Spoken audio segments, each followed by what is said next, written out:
see here. So Larry, how are you doing? Good, not too bad. Just, getting by in Shanghai. Where are you based right now?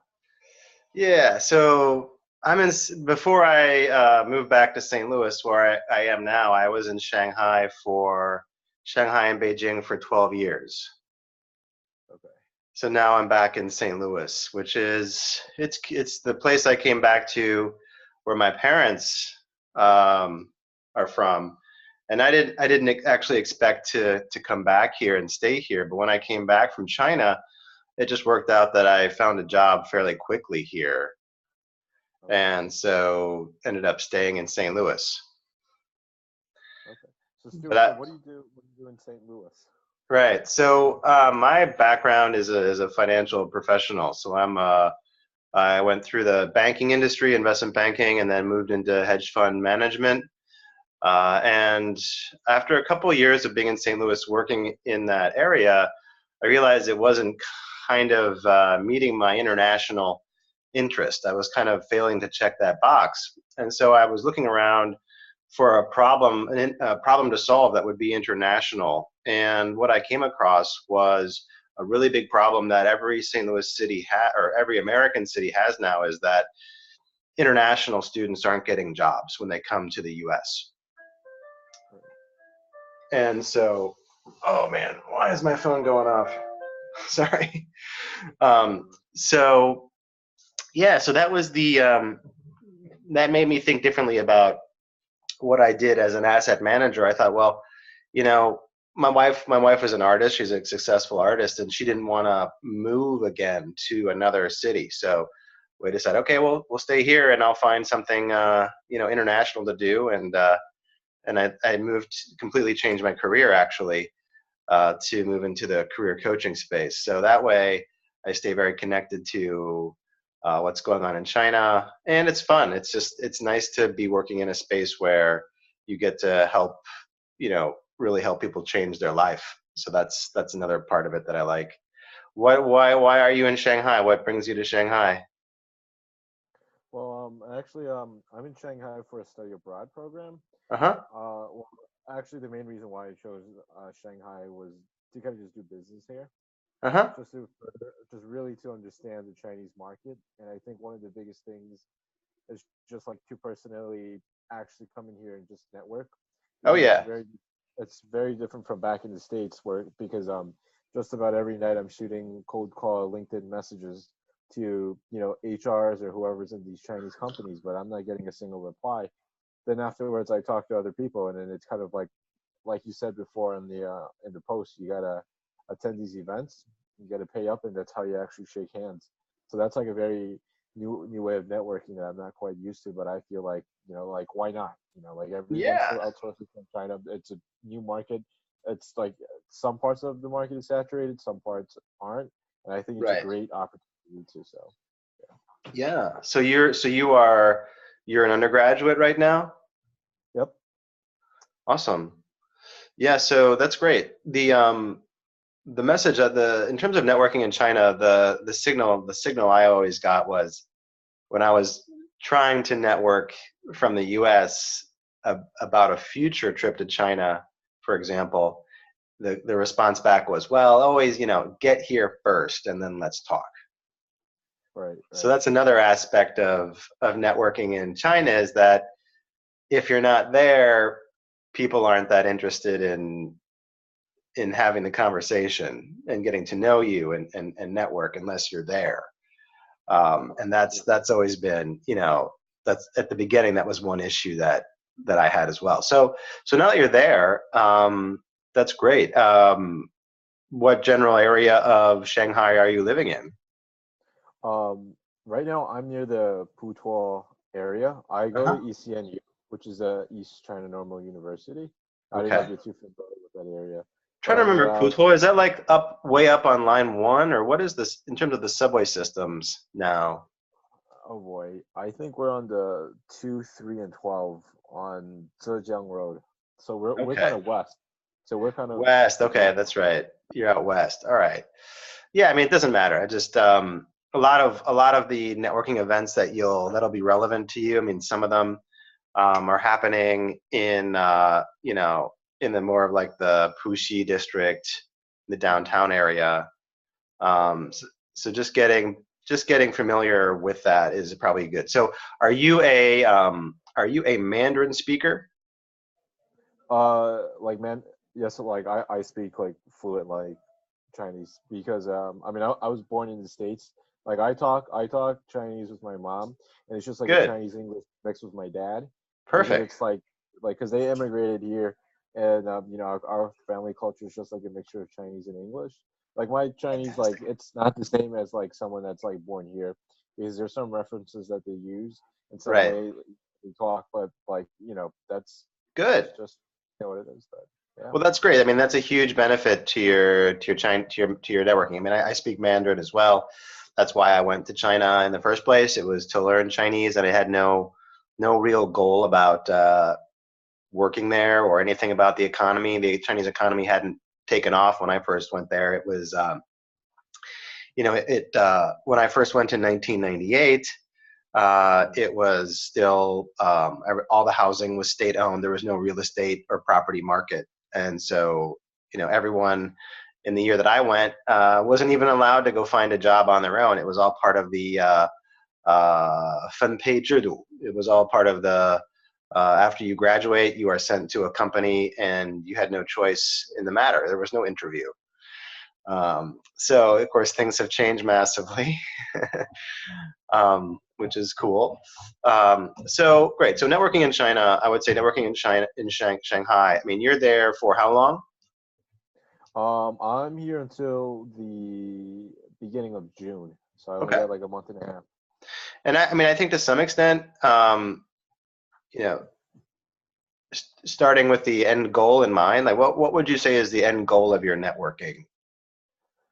Well, I would say it's kind of more to build relationships to uh I would say it's somebody that can get me access, or just kind of like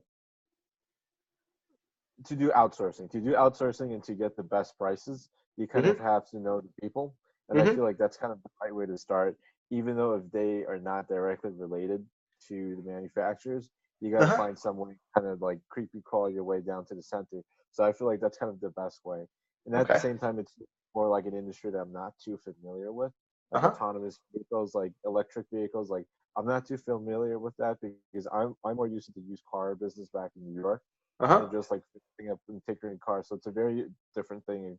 And I really want to get on, kind of just like bandwagoning and really just like pivot Sure. and get on track. You know? I totally get it. So you are you, next year. Let's see. Are you going to be graduating? Are you a junior now? Senior? You're a junior, I'm guessing, or sophomore? Or Uh, no, I'm actually a junior right now, so I will be graduating in the May of 2020. okay. And so would you be able to? So I'm just trying to understand kind of what the again with the end goal in mind here. One is to definitely just network and get to know more about the autonomous car industry, the vehicle industry in China, just to have a network there, know more. Um, would you be able to do an internship after June in China if you wanted to? Um, I think I could, but the biggest issue is I need a school to sponsor me. Mm-hmm. I've talked to my homeschool and the program that kind of brokers the ECNU in my school back at home. Mm-hmm. And what I'm hearing from these people in the HR is that getting a visa to work here as like an intern is kind of hard, Mm-hmm. especially if you don't have a school to sponsor you. So I think that is like Right. one of the kind of the biggest issues that I'm facing right now. So at this moment, I'm still scrambling to find kind of just like an internship for the summer back in the States. So Okay. that's kind of my move here. That's kind of It's honestly, yeah. oh, sorry. Go ahead. Yeah.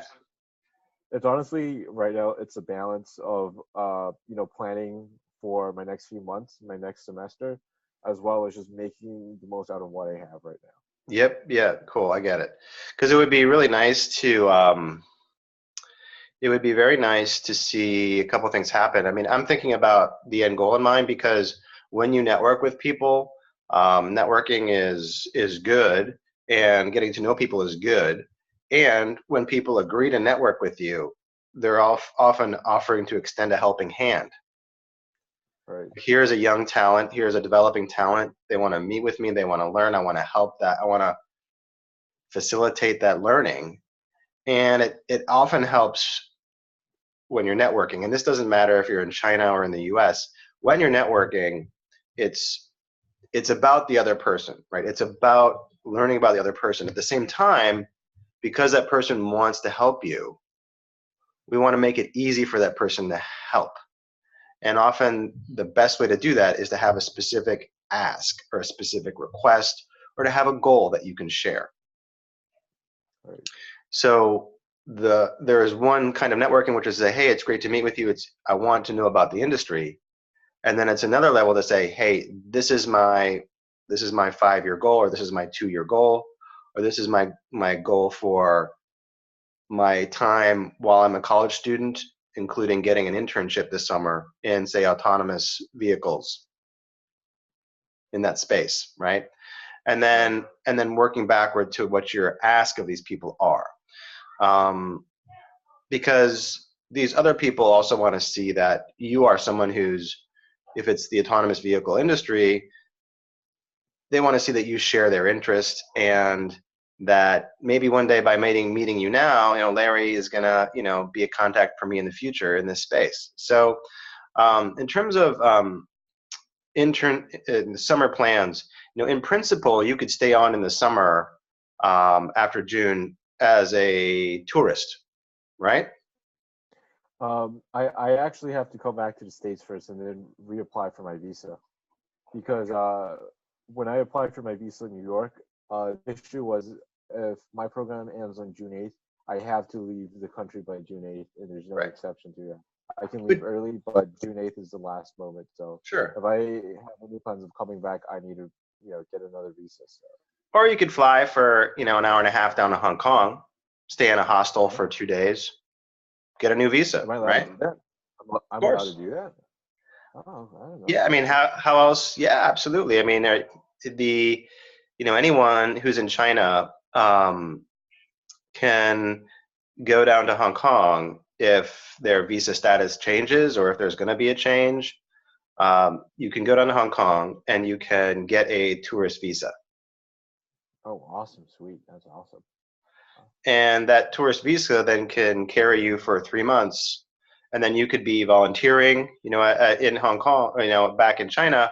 You wouldn't have a work visa, but you could be back in Shanghai for another 3 months, and you could be essentially interning, Hmm. working for working for a, not really working for, but assisting a company, shadowing a company.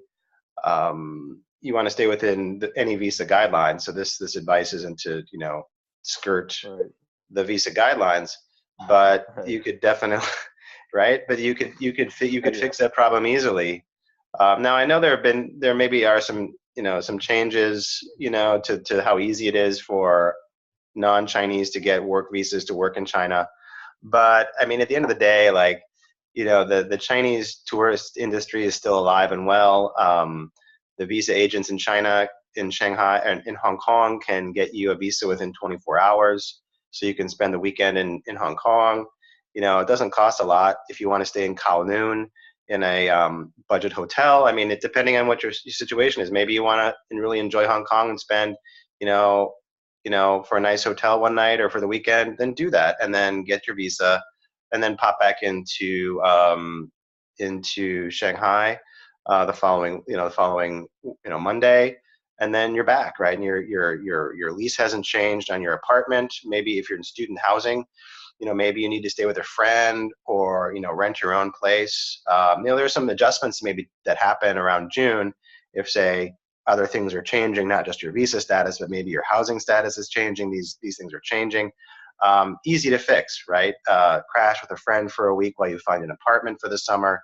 I mean, there's so many ways to figure that out. So, all right. So back to networking and the content and networking and how to make that work. So, I think thinking more about the purpose of your networking would be helpful to you, um, and it's just kind of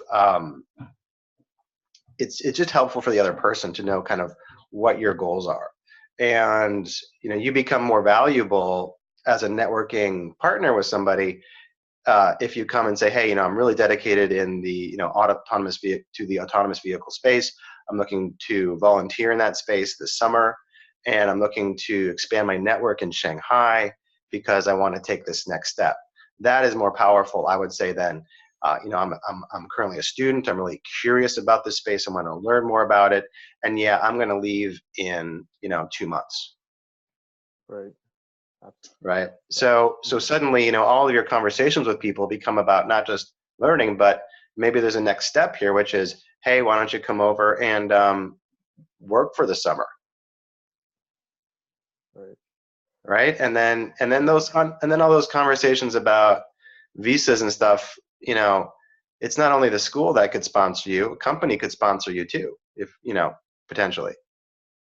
Right. And I'm not saying that that's going to happen or that that's, easy or hard. I'm just saying this is another opportunity to think about. Now, the most simple situation is you're a tourist, you're on a 3-month tourist visa, and you're there as a tourist. And I've had times in my experience in China. Now things have changed, but I've set up some serious organizations in China. I've started some organizations in China, and I've done that on a tourist visa. Right. So so I didn't say that, but it's Yeah, I mean I know what you're saying. Honestly, when I was setting up a joint venture executive MBA program, and the way that Chinese partner controlled its joint venture partner, of which I was a part, was by not giving a work visa to me. So you were basically a tourist, and you were like basically on vacation while you were actually shadowing and working with the company, right? Yeah, essentially. And being paid by the American party. All right. Okay, so there's more gray here than and I didn't know either way. I didn't know. I just graduated from college. I was passionate about taking my Chinese into the workforce, and it was a friend from home who called me and said, hey, you're in Beijing, you want to stay? Okay. Here's an opportunity to think about. Why don't you meet with this group? And it actually ended up involving me going back to the US for interviews and then going back to Shanghai. But that was starting up an executive MBA program, and it's been now there for almost 20 years, and it's one of the best. And I moved then from education into finance after getting an MBA. So in your situation, okay, so here's what you want to do for networking. First of all, conferences are important. So if, now conferences are important, and I'm going to throw that out. Individuals are important, and I want to throw that out too. So if there are people, for example, in the United States that you are connected with in the autonomous vehicle industry, maybe you are, maybe you're not, those people will have contacts in China. Okay, so that's just one class of relationship that you can set up. Don't think that the physicality of where that person is geographically limits them in giving you advice on who to network with. So if somebody is visibly connected with China in the autonomous vehicle industry or any industry, that's somebody who can introduce you to contacts in China. Okay, so that's number one. Number two is this LinkedIn game that you're playing. Just keep playing it. Now, there may be issues with your messaging, how you message, what you say, how you say it, how, your purpose in meeting with them. People want to network with people who feel, if you make them feel comfortable. So what is the way, over LinkedIn, over email, to make them feel comfortable and want to meet you? And then even if you do everything you can and do the best job, it's still a numbers game. A percentage of people will connect with you. And then the next step from that conversation is to meet, because unless you meet with somebody, this virtual connection on the internet doesn't really, you're still not a person to this group or this person. So it's hard to create a relationship. So the goal of the LinkedIn outreach is always to meet with people face to face, have a coffee chat, and then back to this concept of having the end goal in mind. What is your ask of that person? Why are you asking these questions? And you might meet someone who's good-hearted and just wants to help you, and you might but these very same people might be in a position to also offer you a summer internship, which could be very interesting, or a volunteer opportunity. And then events. When we chatted in the Subtle Asian networking group, there are events that cost money and events that don't cost much money. I think getting involved in the American Chamber of Commerce is probably the beginning of your networking in terms of inexpensive ways to connect. And not only the American Chamber of Commerce, the European Chamber of Commerce, the Benelux Chamber of Commerce. Every country has a budget which supports a team in Shanghai to manage a Chamber of Commerce. And so if you just were to Google after this phone call, this call to Google, Chamber of Commerce events Shanghai and scroll through, you could try that. You could try autonomous vehicle Chamber of Commerce events, and then you might find there's a speaker event. And I don't know what your budget's like, but I seriously recommend investing in these events. If I could, I had the opportunity of being part of these organizations setting up the joint venture that I did, and it was a natural, but it was a huge part of my marketing. It was the way I built my network. And you'll have American executives from every industry really at your fingertips there by joining these. I'm just saying you can join as a member and then you have a couple months left, so maybe you don't join as a member. Maybe you find out what you can do as a student. But these events are always being posted. There are probably 10 just Chamber of Commerce events. There are probably 10 of them that you could attend in a week. And of those, maybe one or two, I'm not sure that 1 in 10 would be autonomous vehicles, but you better believe that transportation, all of these Chambers of Commerce have transportation subcommittees. So within each Chamber of Commerce, there are committees. For example, I started the Entrepreneurship Committee for the Shanghai Chamber of Commerce in 2003. And now that's developed to become, its own committee with, different entrepreneurial interests. So, Chambers of Commerce, there's membership, but there's also just events that you can attend. And they may cost $30 or $40. Just if you can, spend the money, right? If it means not having 3 coffees, then don't have 3 coffees. But if you've been equipped with a budget to spend on stuff, the best investment is to go to these events. And then if there are larger conferences, which there may not be for the remainder of your time, then it's not really an issue. But if there were industry conferences in the space and it costs you $500 to go for a weekend, I'm telling you that is worth it. That will change your life. Because if you go up there and then you get the names of people and you're networking, then you're meeting people exactly in your space, right?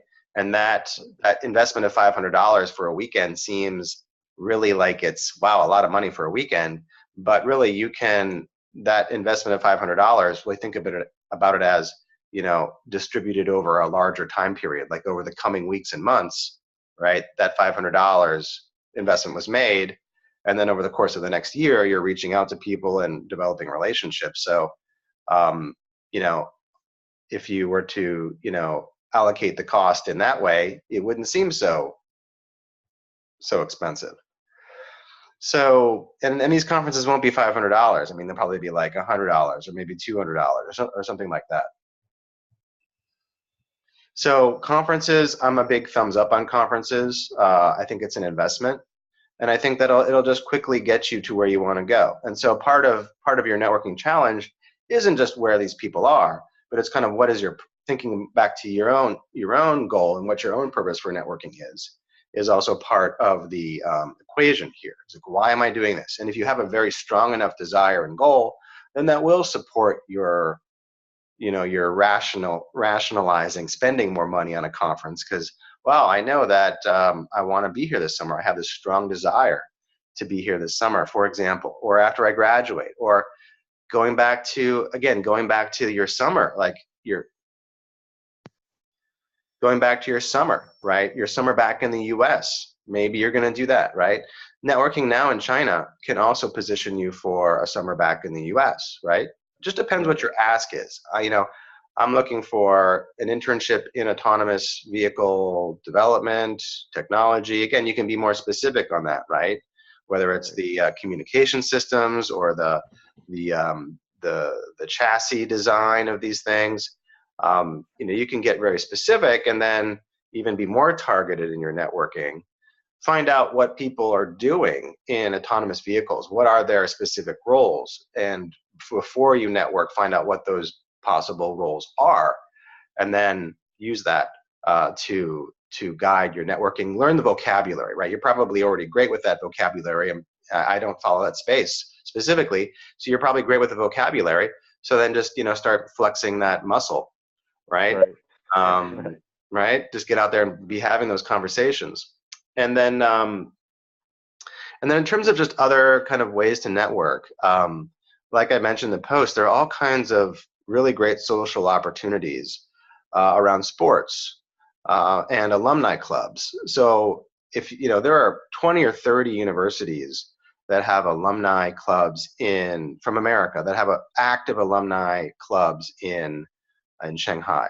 And so those events are being posted on the internet, and you don't really have, you might have a friend who's in one of those schools you can go with. I mean, I don't think it's out of the question just to show up to these events and network. I mean, these alumni clubs like to have people coming to their events. So, maybe the Harvard Club, right? Maybe the Harvard Club's having an event, or maybe like the UPenn Club, or I was the president of the Princeton Club for a while in Shanghai, and we're just happy to have people come and enjoy what we've put together. It's not if you're more comfortable going with a friend, that's fine too, but you're just there to listen, to learn and network. So even if it's just, hey, maybe it's not even an autonomous vehicle gathering, right? It's just something about like Yuan Xiaojie, or some other holiday, right? It's like, okay, like let's go have some tangyuan together. It doesn't have to be doesn't have to be a special, and then you just get to meet people, right? Because what you don't want to do is be kind of just just going to the bars, right? Or just going to karaoke, or just doing sightseeing, right? That gets old, right? And at some point you want to take advantage of your your time here to move forward professionally. So which is why we're having this call. It's why you posted in the SAN group, which is totally cool. So we've talked about LinkedIn. We've talked about professional organizations, of which there are dozens, alumni organizations, of which there are dozens, and then sports groups. So for example, let me close my door here 1 second. No worries. So among sports groups, I was active in the ice hockey club. So every it's not called the same bar has changed hands and it's a different name, but next to the Portman hotel on Nanjing Xilu, there's a bar there, and we would meet a couple nights a week, and then we'd go in a bus and we'd go play hockey. And the same thing applies to rugby, frisbee, like any sport. You don't even have to be good at it. You just show up and play and get to know people. And these people are typically expatriates, so they're typically working in large multinational companies. And they, you get to know somebody, and they, hey, you are interested in networking. Hey, you want to come do a coffee chat? That's also really like you get to know the people a little bit. That's great. It's best if you come there really to play the sport, though, right? Because there are people that kind of like hang around those sports groups that are just there, they're just trying to get something. Like I want to meet somebody, or that's not as good as actually playing the sport and being like really part of a team. But you could do that for the last 2 months when you're there. And if I've something I've said today has caused you to think that maybe you would stay in China for the summer and extend the purpose of your networking, then that's great. But yeah, it is day to day, just kind of being on campus, being in school. It's not it's not easy. You have to get off campus to network, but then even when you're off campus in China, it can be really, in Shanghai, any city, it's hard to navigate. I think your laser focus with LinkedIn is good. LinkedIn allows you to be laser focused. And if I may say so, I've found that the LinkedIn has discovered that it's discovered its own value, right? So it's discovered that they can charge for these premium levels of access. And so, if you're not on a premium level of access, you might not have that much visibility, because again, you might not already be connected to thousands and thousands of people, so your reach or what you see is limited. But then if you go to premium, or if you go to Sales Navigator, let's say you go to Sales Navigator, which will cost you like $80 after tax per month if you go monthly, okay? Now, I'm not saying, hey, you have to spend $80, but I'll just tell you that if you do that, then you're able to instantly sift and fine comb through every and anybody who's in autonomous vehicles in Shanghai who's on LinkedIn.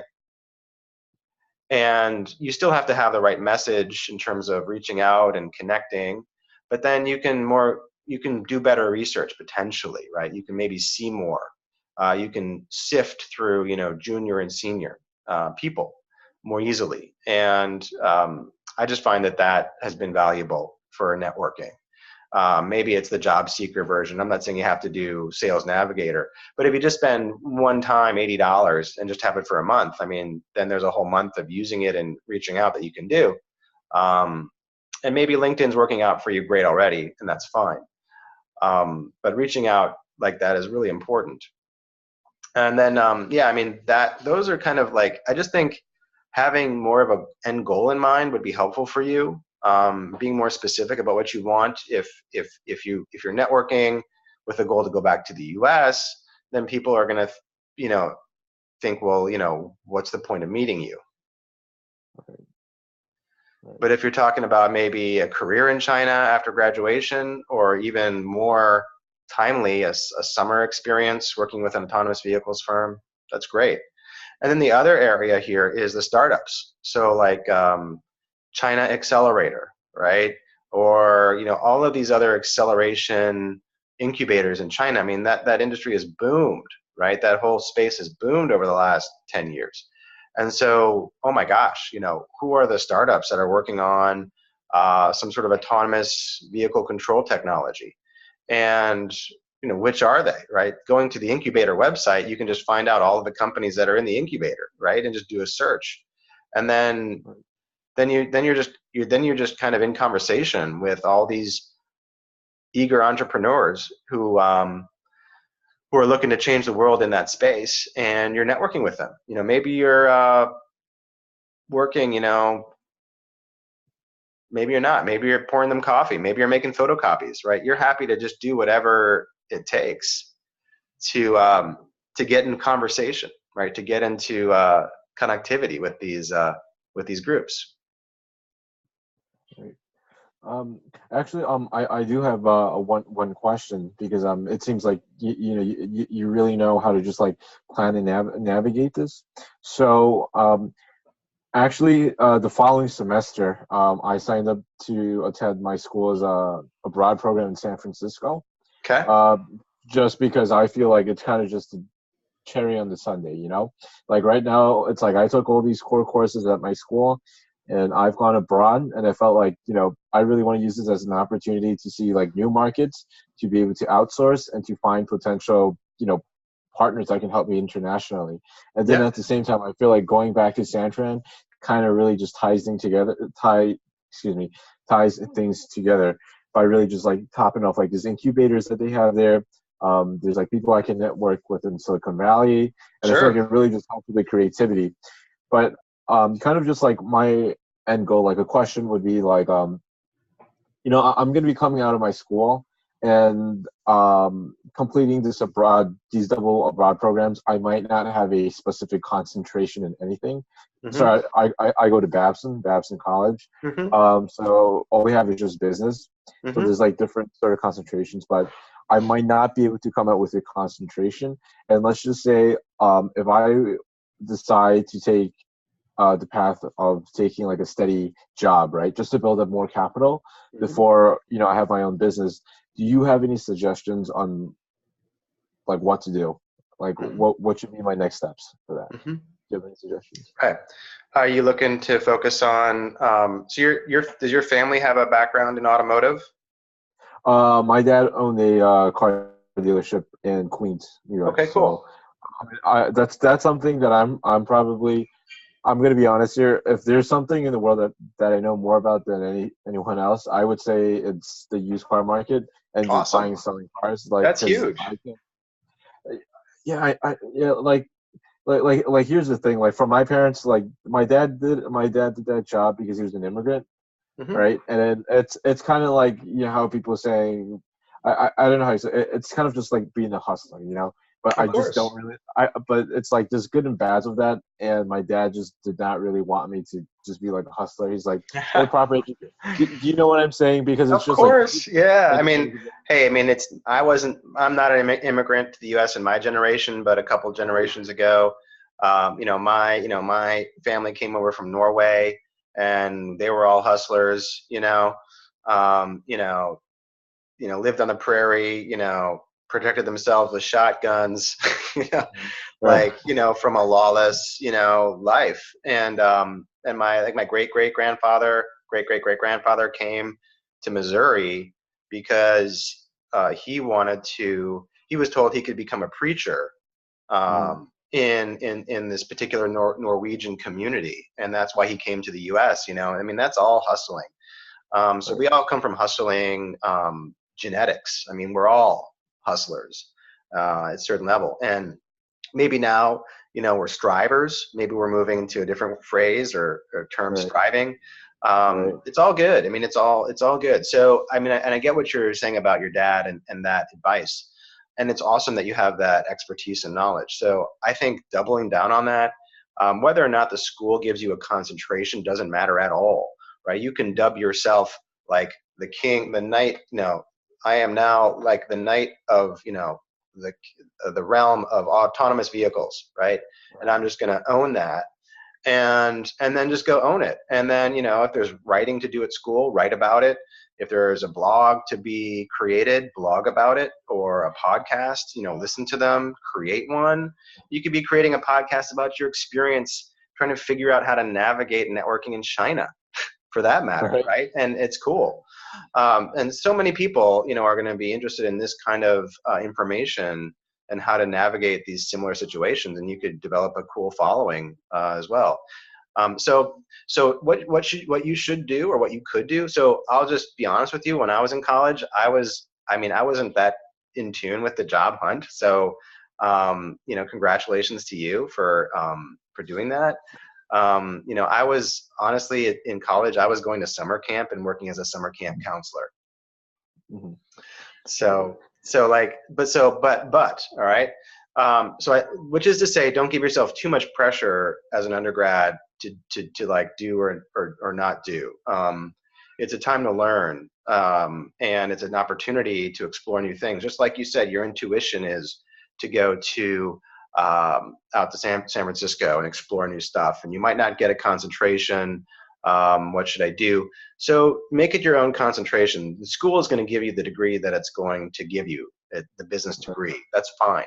Become an expert in autonomous vehicles if that's what you want to do. Go to conferences, read research papers, network with people, have a podcast.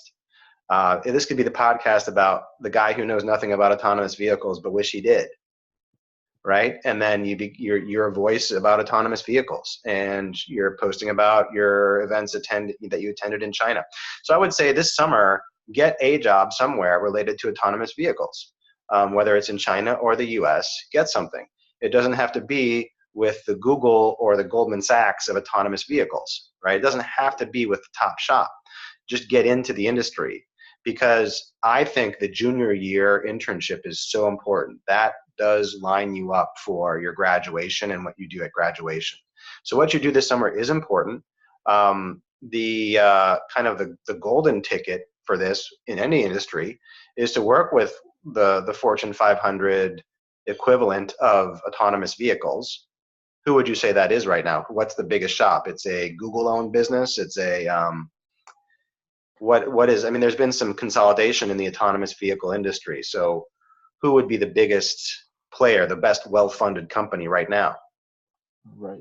right or the now. top three, right? You don't. I would say I'd probably say Volvo's on the top with Google. There's a thing called Draper's Lab. I mean Draper's Lab, that's more of just like an innovation, but I think those two are the biggest two that I can think of right now that I think Okay. are really getting somewhere with it. Possibly Tesla, but Tesla's on a kind of weird route there. Okay. But So, I mean, I would say shoot for the stars. I mean, I would say do not think about anything about whether or not, the school you're in, whether it's good, whether it's like they've got a lot of opportunities at the school, or like whether you come out of a used car business or not. I mean, I think that's already great. I mean, I think that focus is authentic, it's real, and it's not like somebody who's intellectually interested in mhm, the vehicle market. Your blood and sweat, right? right. Right? Your flesh, right, comes out of the vehicle market, right? I mean, that's, you have that in your blood. And so you can take that story anywhere and tell it convincingly. And you just did it Mhm, in like a couple seconds right there with me, you know? right. And I mean, that was a story you told that moved me, right? And it will Mhm, move anybody. And so your next step is to work in that market. So this summer, this junior year summer is important to you. And wherever the innovation is taking place, wherever the money is, if you could go and work in that space for a month, 2 months, the golden ticket is you get then a return offer, so that after, at the end of the summer, it's like a summer long interview for a full-time job. And so you come right. back from that summer with the offer in hand. You go back to Babson for your final year, and then you already have the full-time offer, so you're kind of just hanging out, right?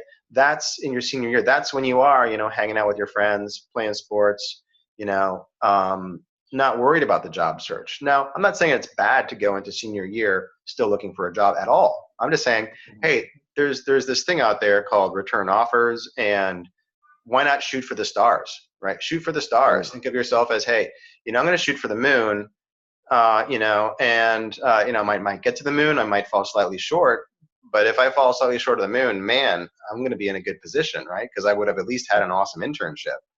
Right. Whether I got the return offer, right, is different story. And we can't play what if games all day. Just focus on what right now is the truth for you, and that is that, hey, you have a summer coming up.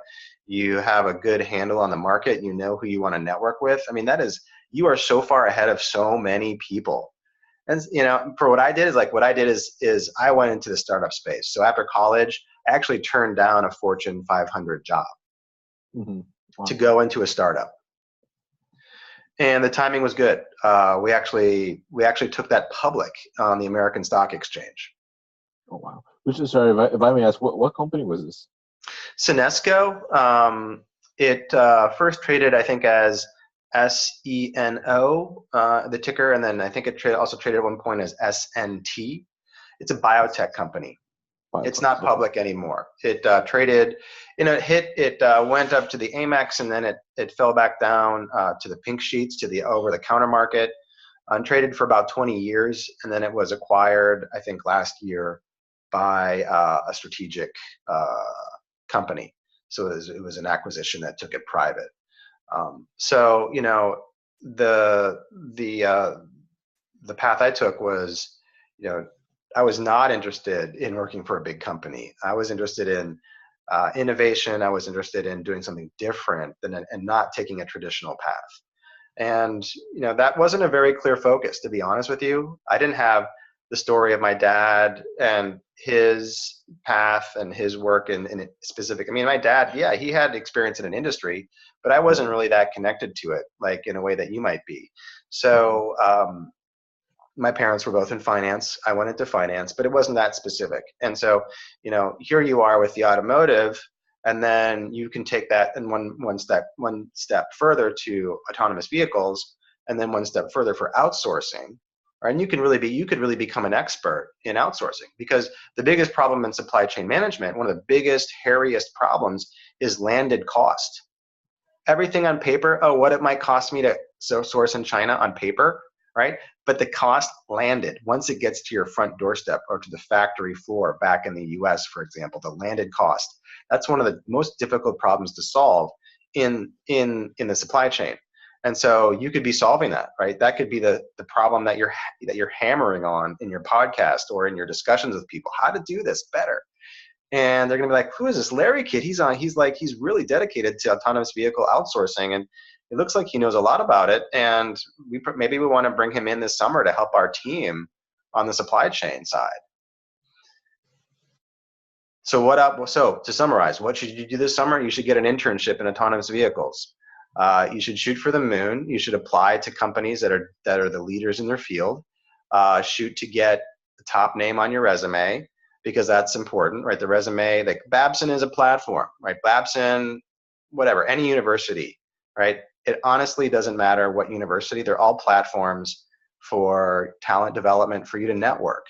And being a student is the best because there's so many people that want to give back, and identifying as a student is the best because you're somebody who's in a position to be helped, who's, people who are senior in their industry, at some point in their life, they generally want to give back, and for me, that was kind of what I wanted to do when I became a career coach, is I wanted to, if I go back into finance and manage investments in Asia, I could do that. My impact might be measured in terms of the billions of assets that I manage, or the thousands of people working in these companies that I might have invested in.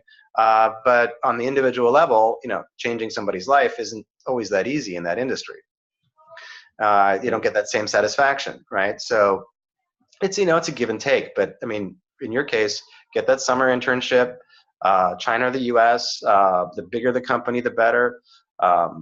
Be as specific in your ask as you can, and then go into the senior fall, having had an experience. Doesn't matter if you get paid or not. Getting paid is better always. Getting an offer for full time coming in the fall is always nice. It's available to you if you want to go for that, and then go into senior year thinking about where you want to be. Do you want to be in China, or do you want to be, you don't know, right? You don't know what you don't know, right? And so that's why you're doing this thing in China now. That's why you're going to go to San Francisco, because you know what you don't know, but you also don't, like, I know what I don't know. I also don't know what I don't know, right? So same with you. So, but you're open to that. I mean, and that openness is going to be the best thing that carries you into professional role, is that openness to learn, the willingness to be here on a Saturday night in Shanghai, talking with me about your future. I mean, that is going to pay off big. So summer internship, and then that's the answer. Long and short, get a summer internship somewhere. Like, show your, in that junior year, show your dedication to the industry by getting something on your resume related to autonomous vehicles. Done. And just a final question, because I've looked and I've applied to different industries, cars. I kind of the junior year, I kind of kept my radar just spread open, just in case, just pivots, different commercial real estate, sourcing, autonomous vehicles, car dealerships. I did so far, I didn't really get any offers, or they were just halfway through an interview, right? The connection, the VPN is just super shoddy. I don't know if you experienced it halfway before, you would ask a question, connection would go off, right? I couldn't hear it. HR would ask again. I'd be I apologize. Do you mind, re-asking the question again, because the connection is just shoddy. I apologize. They would ask again. The connection gets really chippy. That it's kind of I just felt I'm just not confident answering in it, because it's I don't fully hear the question. It's not I'm fully engaged in it, because I can't. Right. And this is I feel that is such a big issue. This is just such, and I feel that is such a big issue here. It's just kind of just calling back, or just reaching whoever, luckily for you, you can find this platform like Zoom, but sometimes there are companies that want to call me through a phone. I don't have a phone, so I set up a Google Voice, but there are issues with Google Voice, or even with Skype, and let alone like with your Zoom that you're calling me, there were some parts where like, you said something, then it kind of my VPN just froze, I and I see. feel Yeah. like that, and it just does not help. And I feel like another issue is I'm ending on June 8th, and a Hmm. lot of these companies are starting towards at the end of May, like training wise, Hmm. and I'm just kind of just like not a really like top candidate because it's like I'm coming in late June 8th, and I need like I was literally like my flight ends on June 8th. I can get to your office the next day. Like, don't mind me for the jet lag. Like, I do what it takes. Like, it doesn't matter. But like, so then like honestly at this point, like there are not many roles that I'm looking at that are open, or like it's kind of just towards the end process. Do you have any suggestions on what I can do, or who to reach out to, or Yeah. So what's the process to best secure, the internship. So you're talking about back in the U.S. right back in the US. We're talking about back in the US. Okay. So sure. So yeah, how to catch up quickly, how to jumpstart something. First of all, if you had an offer starting June 1st, potentially you could leave school early if you had to. Okay. Right. Right. So that's one thing. Now, the other thing is that yes, there are companies that have strict recruiting schedules for their internships. They start and they stop at the same time. If just pick an industry, accounting, for example, the Big Four, they have strict starting times for their recruitment and strict ending times.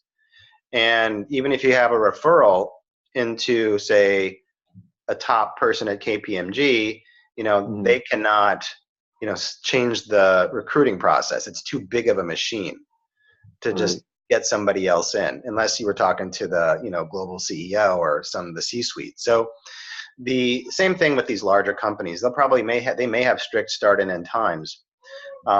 Smaller companies will not. So if there are more innovative, like what I'm thinking for you is maybe a startup, maybe a really early stage company in that space. So you're speaking the vocabulary every day.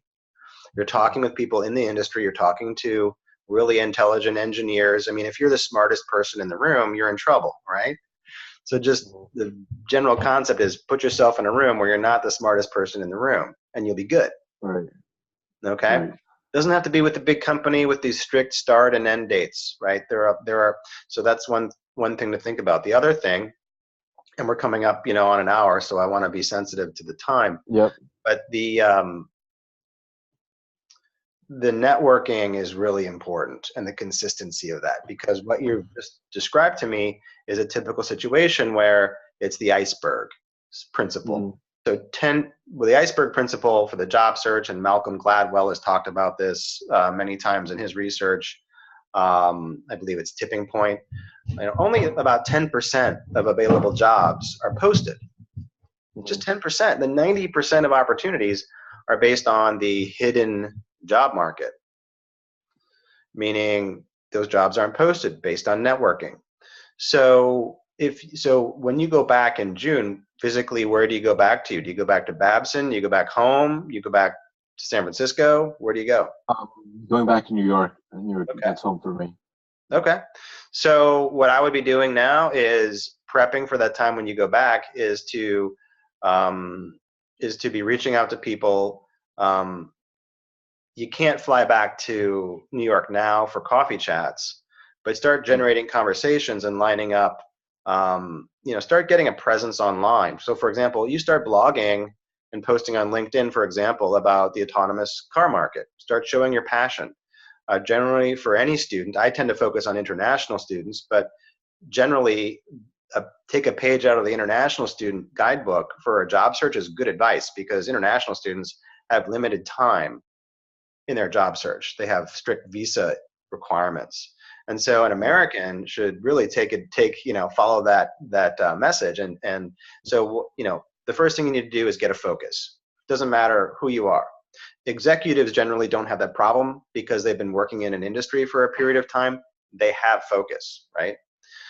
Get a focus, which you have. It's autonomous vehicle outsourcing, number one. Okay. So back to this comment about just commercial real estate and so on. A lot of people think that having a wide net will give you more opportunities and offers. And that is the biggest myth that we need to bust about the job search. Mm-hmm. The more specific you are in what you want to do, you will find that for any specific thing you want to do, there is a billion-dollar industry there. There are hundreds of companies there. If you are going around to commercial real estate and then to this and to that, you have to tell a different story every time about Right. why you want to do this, why you want to do that. It's supremely inefficient, Mm-hmm. right? So have a focus. You've got the focus. Own it, right? Own the story of immigrants coming to the United States and hustling to set up an automotive used sales car business. I mean, that's an amazing business, right? And then it's huge in China too. Just think about all the investment that, say, Enterprise has made into Chinese companies that are in the car rental business. I mean, the car rental business is growing in China. I'm not saying it's mature now, but the IPOs for that space have happened, years ago, a couple years ago now. But St. Louis, where I'm from, the biggest car rental firm, Enterprise, participated in the IPO. I mean, they converted millions of dollars into RMB and made a pre-IPO investment. So, oh yeah, check it out. Enterprise investment into the rental car space in China.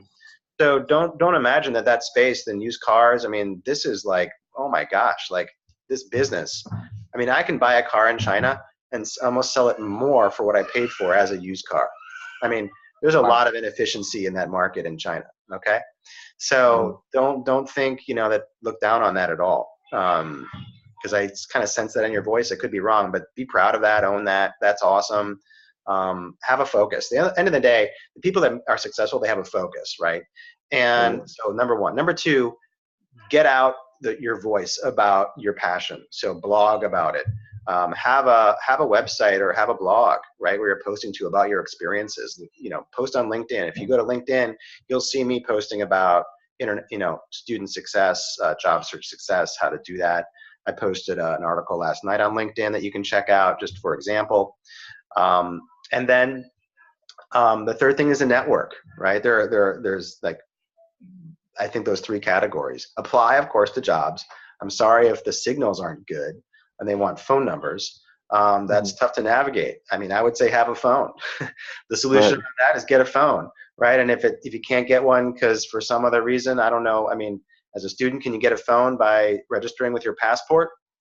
Yeah, we have the Chinese phone, but the things like calling back to the States, like that's the part that's a little, I don't know how to describe it. Like it's kind of just like, because the guy who sold us these ID cards, they're downstairs, like they have our like passport numbers and all these IDs. So like our teachers kind of just told us like just to be very careful if you do whatever, like get these ID cards or whatever, because they have our own information. It's kind of weird. It's an entirely complicated process, and I know. Yeah, you need to register. Yeah, back in the day, we didn't need to give any personal information. We just went down the street and bought a phone card for $20 and had a phone number. I know it's changed. But if for example, a friend can have a Chinese phone, right? And then, you could use that friend's phone. And then calling out, I mean, you can request that they call you, right? You don't have to call them, right? So you can just ask for that courtesy and it's not a big deal. And you can say, hey, by the way, my signal is best if you call this number, which would be, if you had it, whether there's a better number to call, which would be linked to, your IP phone number. I don't know if that's possible. And then Skype, right now on Zoom or Skype, yeah, I agree it can be an issue. But see if you can push back a little bit about how they want to communicate, and ask for the Skype call, ask for the WeChat call, ask for, they're not going to join WeChat just for you, but that would be weird. But maybe they're on WhatsApp. You just don't know. So yeah, just plan better next time. I don't know. I mean, that's just absolutely. It shouldn't be an issue for you. It shouldn't be an issue going forward. So just fix it. But then have that focus and be networking. So when you go back in June to New York City, like think about I could jump on Google right now and find out when the next autonomous workshop. It doesn't have to be a big conference. It could be an Eventbrite event, right? It doesn't have to be a huge thing. The alumni clubs of any alumni club in New York City, the Princeton Club, the Harvard Club, the blah blah whatever club, right? Who's having an event about autonomous vehicles? Go to it, right? Doesn't matter if you're, you're not one of the, if it's available to like visitors and non-members, then pay the fee and go. Your dad wants to support you in your journey. He's going to support you financially for $50 to buy a ticket, or a couple $100 to go to a bigger conference. So, the clients that I have, some of them want to work in a specific space. I'm like, okay, let's get, I recommend, right? You don't have to do this, but hey, buddy, why don't you head up to DC and attend this conference? You want to be a banker in restructuring? Check out this restructuring conference, financial restructuring conference in DC. Go meet some attorneys, go meet some bankers. Get comfortable on your own networking at these conferences, right? So be thinking about, so you're getting back in June. So then be researching these smaller companies. I think because you need the quick fix, the quick catch up, the quick, how do I jump in quickly? Being in China, I mean, that is a disadvantage in some respects if you want to actually be in the US working in June and you're now, you still have to be in China. That is a barrier, right, to communication. So what I would recommend is Babson. Like, have you hit every single alumnus in the Babson alumni website and the web database who's working in automotive, right? Have you emailed them? Have you reached out to them? And be clear about what you're asking for. If you haven't done that, that's an opportunity there for the rest of this month. And for May is to be emailing people. And it doesn't have to be with every big company, but also hit the big companies, because now you're planting seeds, right? This is an important seed that you're planting. The thing about getting an internship, everyone wants it to be like, boom, boom, I got it. And that's true about everything in life. Right. Right. We want everything to happen right away. But what we know about whether it's, a consumer buys something online or someone gives us an internship, it's based on multiple touch points with that person or that product. So the first time you reach out to a Babson alumnus, that might be the first point of contact. But to develop a real relationship with that person is at multiple touch points, 7 to 10 to 20, right? So you reach out to somebody, and maybe that plants a seed that develops into a coffee chat you have in 6 months. So what you're doing now in terms of reaching out is good for the summer, but it's also good for when you come back to school in the fall and how you carry on those conversations. Start to develop your tribe. Start to identify those people who are interested in your success and start to stay in touch with them through regular updates and things like that. So, quick fix for the summer is start reaching out real active. I mean, forget what I said about going to Hong Kong and getting a tourist visa. Just have that for reference. Focus now on what you're going to do in the summer. Plan to have an internship that starts in July, for example, all of July, all of August. And you can be doing that job search literally throughout all of June as well to find an opportunity with a startup. Or, for example, because these firms will have probably less strict, hiring policies, right? They don't have a recruiting season that opens and brings in 200 individuals and then shuts down, right? People are, a lot of these firms, especially smaller firms, they don't have the time to plan out a talent pipeline. And so they just kind of pick up talent when they see it. Right. And so here comes, here comes a guy who's really passionate about automotive outsourcing. Boom, right? Let's bring him on. He can help us out. He can help us pour some coffee and make some photocopies. Right. At a minimum, right? Like if you can do that, that's awesome, because then you get the experience. You're in conversation. You're sitting in an office. I mean, the worst thing is like doing these remote internships. I mean, that's really bad. No. Don't do that. Like, no, like, oh my gosh. And there's a market out there. Like there are these companies out there that actually like prey on people who want a quick fix. It's like heroin. It's like, yeah, pay me a couple grand. I'll give you an internship, and I'll shoot you some emails and do these problems in the email, and that's your internship. I mean, I see that a lot, and it's just like, what you want is a training about communicating with people, becoming part of a team. You want that within that space. So if it's in New York, maybe it's in Queens or whatever. Maybe it's in downtown Manhattan. Maybe you have to go to Piscataway. Like who knows? Right. Like maybe go to San Francisco for the summer, right? Right. And you're right. You're in San Francisco with a startup who's doing some little technology thing relating to like automotive vehicle outsourcing. Or maybe you're the go-between for China. I mean, own that bilingual own that bicultural identity. That's amazing, right? I spent a lot of my life trying to become Chinese. Right. And to some extent, I succeeded, right? Now, Right. You um, did. my wife's Chinese. I speak Chinese at home. My kids speak Chinese. Like a lot of the way I think and act is influenced by my, decade plus in China. And it was never about how to make money there. It was always about how to communicate and how to really become Chinese. I mean, honestly, I spent a lot of time really just trying to be, fit into that culture. And and so that's a topic for another time. But I think, I think we've answered that question: is how to play the catch-up game quickly. It's just to double 10x your effort. Double, triple, quadruple your effort, 10x your effort. Be reaching out. If it's LinkedIn, don't reach out to any fewer than 20 people a day on LinkedIn, right? Or 30 or 50, right? And then, of the percentage that connects with you, then follow up with them. The most important thing is consistency at this point. And I just posted about that in LinkedIn, is that whether it's, I think that article will probably really help you a lot, is just to apply what I'm saying there to your job search now. And then don't give yourself so much pressure that you have to have something by, say, June 8th, right? If it doesn't work out, okay, then that's the truth about June 8th. But before that, do what you can. And then when you get back, you're in a different position. You can fly to San Francisco, right? Maybe you go to San Francisco and crash with your friend for a week, and you network and you have coffee chats that you set up. For example, 3 or 4 in one day. When I coach people about the job search in a different city, we need to think about efficiency. We don't want to fly to San Francisco just for one coffee chat. Right. There's no reason why you couldn't line up 5 or 10 over a period of 2 or 3 days in advance. And then the time you spent, the hotel, the plane, that's amortized over 5 or 10 or 15 coffee chats, right? Or maybe you spend a week and do 20 coffee chats. I mean, you can totally do this. It's just a matter of planting the flag and saying, hey, I want to do this. Great. Gotcha. Awesome. No doubt. So I think we should probably hop off. You got a flight you got to catch tomorrow.